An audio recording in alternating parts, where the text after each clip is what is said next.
शिंदे गटाची पहिली यादी आज जाहीर होण्याची शक्यता। नाशिक, यवतमाळ आणि रायगड या मतदारसंघांचा समावेश असेल का याकडे लक्ष।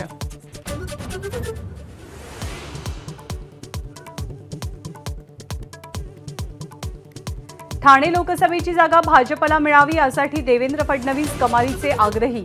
मात्र बालेकिल्ला असल्यामुळे ठाण्याची जागा आपल्याकडेच राहावी, एकनाथ शिंदेंची भूमिका।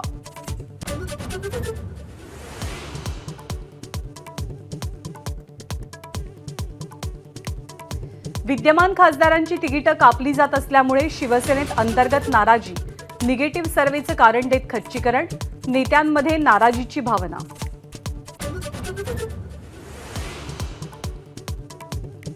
बारामतीमधनं निवडणूक लढवण्याबाबत विजय शिवतारे आपली भूमिका उद्या जाहीर करणार। काल रात्री घेतली शिंदे, फडणवीस आणि अजितदादांची भेट। वेळ पडली तर नवनीत राणांच्या विरोधात अपक्ष निवडणूक लढवू, शिंदे गटाचे नेते अभिजित अडसूळ यांची आक्रमक भूमिका।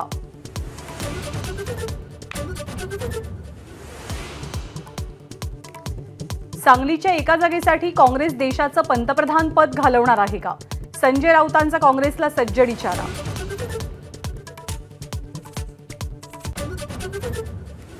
महाविकास आघाडीची आज दुपारी 4 वाजता महत्त्वपूर्ण बैठक। मात्र ठाकरे गटावर नाराजी असल्यामुळे नाना पटोले अनुपस्थित राहणार असल्याची माहिती। रामटेकमध्ये काँग्रेसला मोठा धक्का। लोकसभेच्या उमेदवार रश्मी बर्वे यांचं जात वैधता प्रमाणपत्र रद्द।